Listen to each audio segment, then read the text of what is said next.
Hello everyone, welcome to my YouTube channel AH helpline. कैसे हैं आप लोग?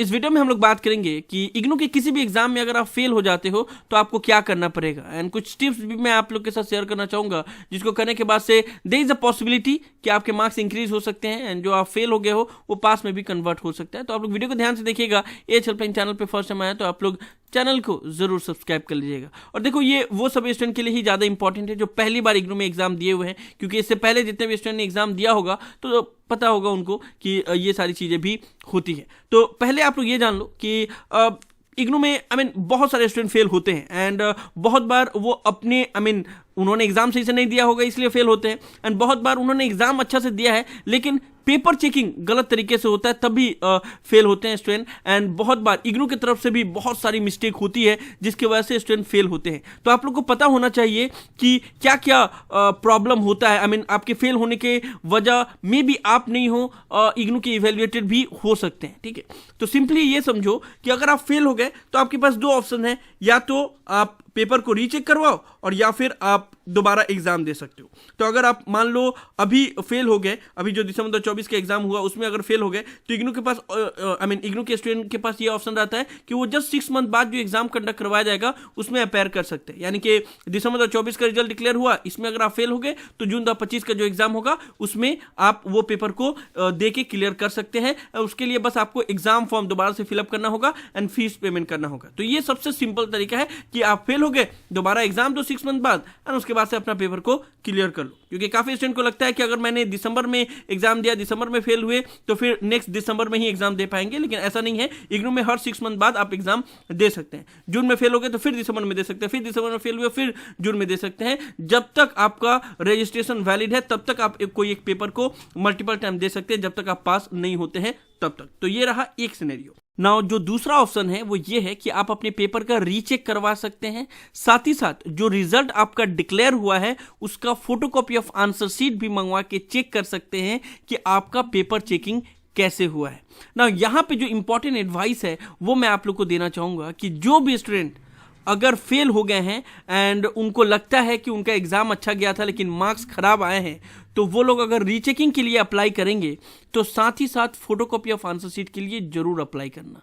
अगर आप photocopy of answer sheet and rechecking दोनों के लिए अप्लाई करते हैं तो आपके मार्क्स इंक्रीज होने के चांसेस बहुत ज़्यादा बढ़ जाते हैं। और ये हवाई बातें नहीं हैं, लाखों स्टूडेंट का मैं रिजल्ट देख चुका हूं, क्योंकि करीब 7-8 साल से ज़्यादा से मैं वीडियो बना रहा हूं इग्नू के स्टूडेंट के लिए, एंड हर सेशन में मैं स्टूडेंट का रिजल्ट देखता हूं और कौन से स्टूडेंट ने revaluation and photocopy of answer sheet दोनों अप्लाई किया था, कौन से स्टूडेंट ने सिर्फ रिवैल्यूएशन के लिए अप्लाई किया था, वो भी मैं डेटा देखते रहता हूँ कि किसका मार्क्स इंक्रीज हुआ किसका इंक्रीज नहीं हुआ। तो मेजॉरिटी ऑफ स्टूडेंट जिन्होंने rechecking and photocopy of answer sheet के लिए अप्लाई किया हुआ रहता है तो उनके मार्क्स इंक्रीज होने के चांसेस बढ़ जाते हैं। मैं ये नहीं कर रहा हूं कि आप जैसा भी एग्जाम दो और बस revaluation and photocopy of answer sheet के लिए अप्लाई कर दो फेल होने के बाद तो आपके मार्क्स बढ़ जाएंगे, लेकिन आपका चांसेस बहुत ज़्यादा बढ़ जाता है। बहुत बार ऐसा होता है, ऐसा कितने सारे स्टूडेंट के साथ ऐसा हुआ है कि जिनका मार्क्स इंक्रीज होने के कोई चांसेस ही नहीं थे, 3-4 मार्क्स से पासिंग मार्क्स रुक जा रहा था,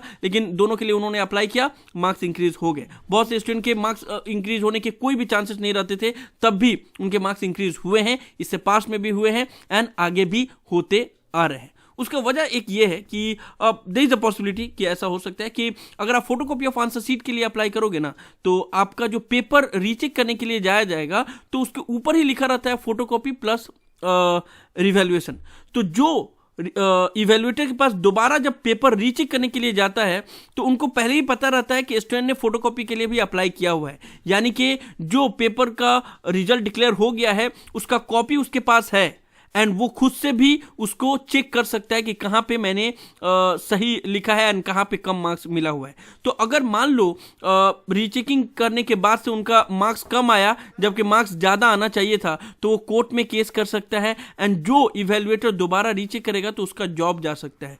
तो इसी वजह से स्टूडेंट को थोड़ा सा एज मिल जाता है एंड उनका मार्क्स थोड़ा सा बढ़ा के, अगर गुंजाइश रहता है तो बढ़ा के दे दिया जाता है ताकि स्टूडेंट इस तरीका का कोई भी चीज़ ना करे। और ये चीज़ इससे पहले बहुत साल पहले एक स्टूडेंट ने क्लेम कर दिया था कोर्ट में कि मैंने आंसर सही लिखा था, इवेल्युएटर ने ये गलत किया, एंड वो फिर साबित हो गया, तो फिर इवेल्युएटर को प्रॉब्लम हुआ होगा।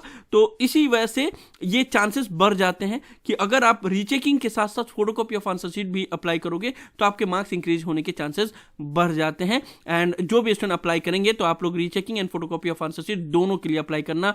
कैसे अप्लाई करना है उसके ऊपर ऑलरेडी डिटेल में मैंने वीडियो बनाया हुआ है, आप लोग चाहें तो ये वीडियो देख सकते हैं डिस्क्रिप्शन में, और ऊपर कार्ड में वीडियो का लिंक दिया हुआ है। ठीक है, तो अगर आप सिंपल शब्दों में जानोगे कि अगर आप फेल हो गए तो आपको क्या करना होगा, आप आइदर दोबारा एग्जाम दे सकते हैं हर 6 मंथ बाद जब तक आपका पेपर क्लियर ना होता है तब तक, एंड या तो आप रीचेकिंग के लिए अप्लाई कर सकते हैं। लेकिन रीचेकिंग के लिए अगर आप अप्लाई कीजिएगा तो उसके साथ साथ में फोटोकॉपी ऑफ आंसर शीट के लिए भी अप्लाई कीजिएगा, ताकि आपके मार्क्स इंक्रीज होने के चांसेस बढ़ जाते हैं। एक स्टूडेंट के साथ हुआ था कि उन्होंने 8 पेपर के लिए अप्लाई किया था, उनके 8 पेपर में मार्क्स इंक्रीज होने के चांसेस थे, एंड 3 पेपर में उन्होंने सिर्फ रिवैल्यूएशन अप्लाई किया था, तीनों में नहीं भरे थे, एंड 5 पेपर में उन्होंने revaluation and photocopy of answer sheet के लिए अप्लाई किया था, 5 में मार्क्स इंक्रीज हो गए थे। तो ऐसे बहुत सारे एग्जांपल है, इसलिए मैंने आप लोगों को बताया। और ये सिर्फ मैं आपको प्रिडिक्शन बता रहा हूँ, इट्स नॉट अबाउट, जैसे मैंने पहले भी बताया कि ऐसा नहीं है कि आपका मार्क्स खराब आया, फेल हो गए हो और आपका एग्जाम ही खराब गया है फिर भी आप लोग चाहोगे कि हाँ दोनों अप्लाई करेंगे तो मार्क्स इंक्रीज हो जाएंगे, ऐसे नहीं है। लेकिन अगर चांसेस रहते हैं तो आप दोनों अप्लाई करोगे तो और बढ़ जाता है चांसेस, एंड मार्क्स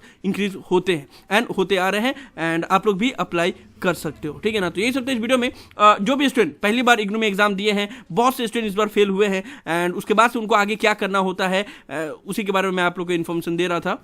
मुझे उम्मीद है कि आप लोगों को वीडियो पसंद आया होगा। इस वीडियो को लाइक जरूर कर दे, सभी फ्रेंड के साथ शेयर करें ताकि उनको भी ये सभी इन्फॉर्मेशन मिल पाए। किसी भी तरह के डाउट के लिए आप लोग नीचे कमेंट बॉक्स में लिख सकते हैं या मुझे डायरेक्टली कॉल करके भी अपना डाउट क्लियर कर सकते हैं। और अगर आप एएच हेल्पलाइन चैनल पे फर्स्ट टाइम आए तो मेक श्योर आप लोग पहली फुर्सत में चैनल को जरूर सब्सक्राइब कर ले। So thank you so much for watching this video. Have a awesome day. Thank you so much.